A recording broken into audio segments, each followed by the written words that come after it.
Hey everyone, it's the House Mouse here. I hope you're doing well. Thanks for joining and welcome new subscribers. I'm so glad you're all here. So today I am just going to take you along. I've been bothered by my fabric scraps. They were kind of all in a jumble. So they were and are in this bin. Hopefully you can see that okay. I've kind of straightened them out a little bit.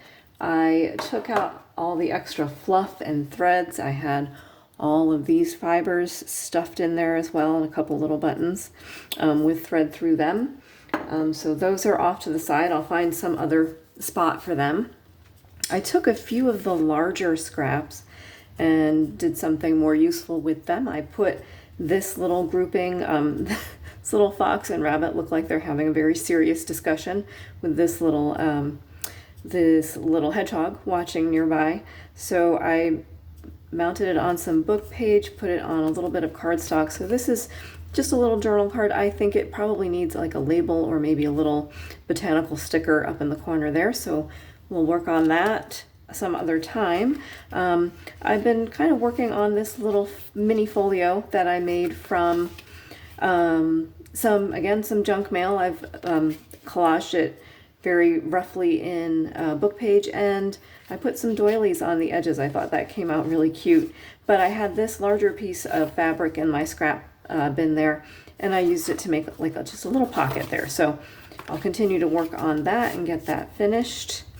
And I thought with some of these smaller scraps, maybe we could just embellish them with a little bit of a button and make just a mini cluster with them. So what I did was I took my pinking shears and just, straighten them up a little bit so that the edges were not quite so rough. They were used to cut out different shapes. They were all kind of wobbly and bendy. So I thought let's straighten those up. I have some pearl cotton that I also found in the box. I've threaded it on this kind of wide eye needle. I think this is maybe, an embroidery needle or a tapestry needle. I don't know. If you know, you can let me know in the comments. And I pulled out some buttons just from my stash, and these are buttons that I've saved from clothing, and the kind you get, the extra buttons. So I thought, let's just try and see, nothing too crazy today. Just wanted to see if I could make some better use out of these scraps. I do have a knot in the end of my floss here. So I thought I would just, hopefully you're all in frame. So I thought I would just quickly sew some buttons on and see, oops. As you can see, I'm not the world's best sewer, but here, we'll just try and get that tight. Oop. There we go. Okay. I'm just trying to pull as tightly as I can to keep it in one place.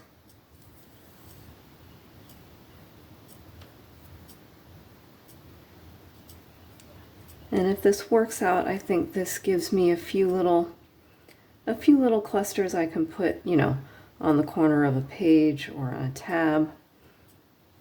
And I think I will just, these are not the most elaborate clusters that you've probably ever seen, but I know that there are a lot of creators out there who have and make beautiful clusters. So I encourage you to check those out here. So there's that first one here. Can you see that okay? There we go. We'll just leave that there.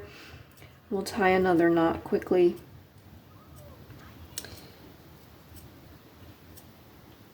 I've been enjoying the nicer weather here in my area, but I know it's going to get suddenly very hot in the coming weeks, so enjoy the nice mild weather as long as we can here.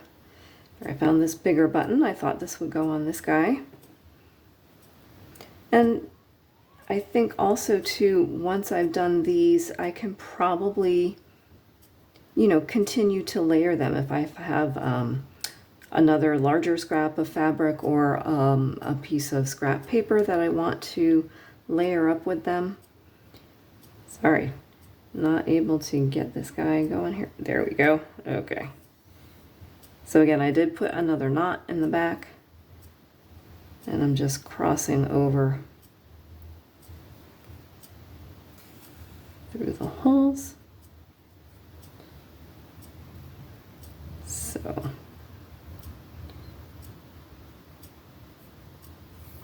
I think this would work well with scraps of lace as well, or you can layer these on top of some lace. That would be really nice, and I might try to do that as well at some point. But I thought if I could get these done, I can put them back in the scrap box and just have them ready to go as another little element for embellishing. So I'm just catching the back of one of the stitches and pulling through to give it a little security. That's probably not the best knot, but that's okay. You know, again, at some point these will be glued down, so I'm not too worried about the thread falling out in the future. So just leave that like that. Again, put a quick little knot in the end.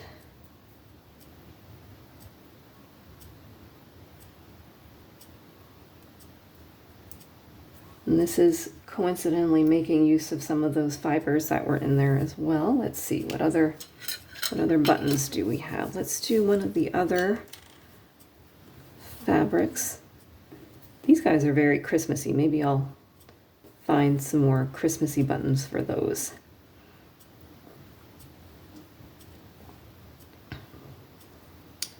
And here we go. So we'll just put this one on there.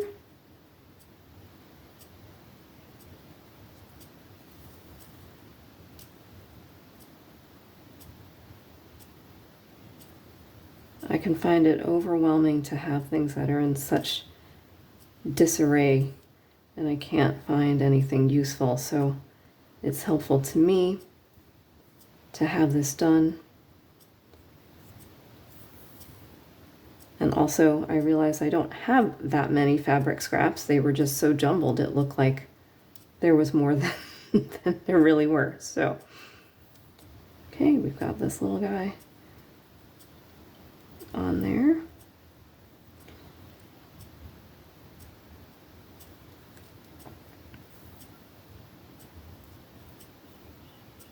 Okay, there we go. So these are coming along pretty quickly. Not the most centered, but they're coming along quickly. So there we go. Can you still all see? Here, this is a nice chunky white button. Maybe this will go on one of the, let's go. Cut my nails the other day because I've been doing lots of yard work, so well, it's not too bad. Let's try it and see. Should we stay with this thread or should we go with something here? Let's take a look. We have so much to choose from. Maybe there's a darker, yeah.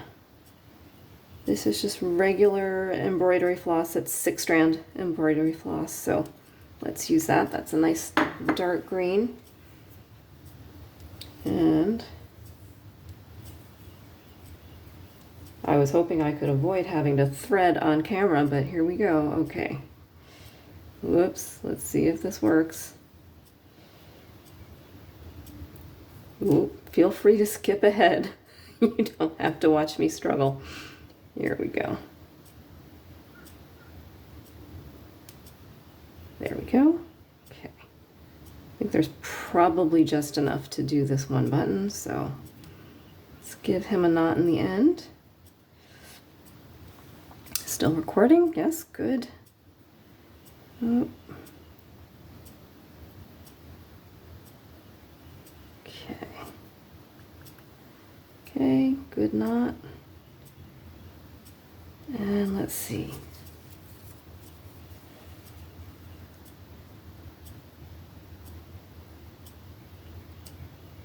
There we go. Okay, so holding this tight. And obviously if the ends are too long, you can always give them a snip later on when you're ready to use your cluster. So, oops. Let's hold on to that. Oh my goodness. This is this is not a sharp needle, it's a blunt tipped needle. So, while it's relatively easy to thread, it's not super sharp, so that's okay. Let's try and get this a little bit centered. Okay. Then there we go. Ooh. Okay.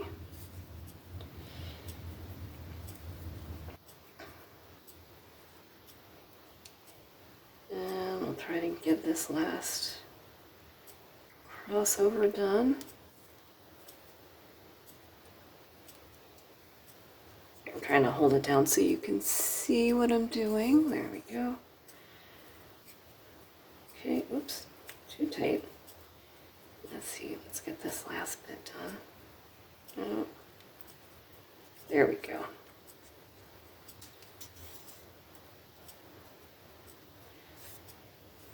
And obviously you can use whatever kind of needle and thread you would like. If you just have regular sewing thread, I think that would work fine. If you had little buttons,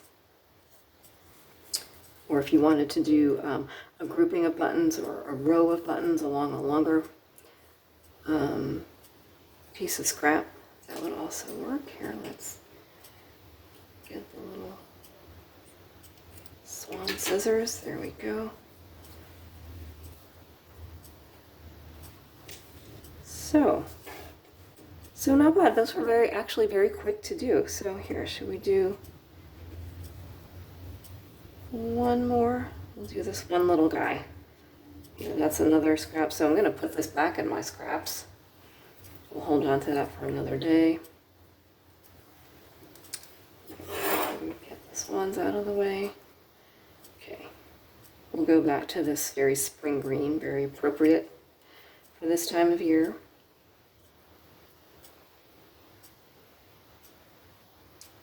Oh. We'll get there, folks. There we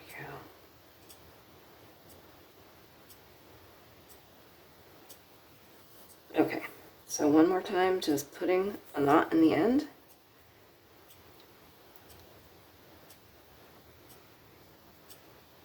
There we go.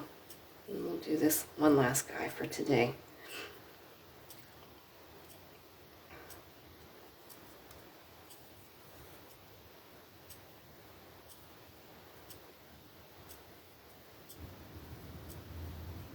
Okay, holding it tight.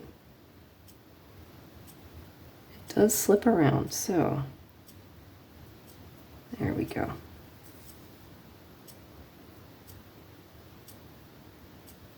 But definitely a good starting point for some little clusters.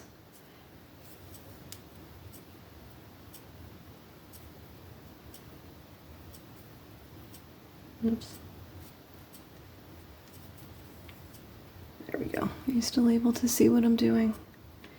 Oops, I'm losing my thread here. Okay, let's tie this last guy off.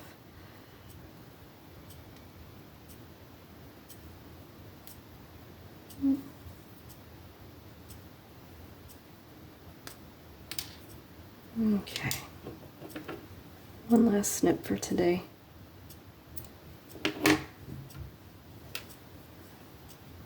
Well, not bad for a few minutes work. So I think that worked out well. So thank you for coming along with me for this little experiment. I hope this gives you some ideas. And again, definitely search for clusters on YouTube. You'll see some wonderful creators doing some much more interesting things than this, but I just wanted to give this a try and see. I've actually never made clusters before, but I think it's something that I should start working on and incorporate into my own journal practice. So let me know what you think. And again, thank you so much for joining. If you are looking for more crafty, cozy things and ideas, feel free to subscribe to my newsletter. I will leave that link in the description as always. And until then, have a wonderful day, and I'll talk to you again soon. Bye.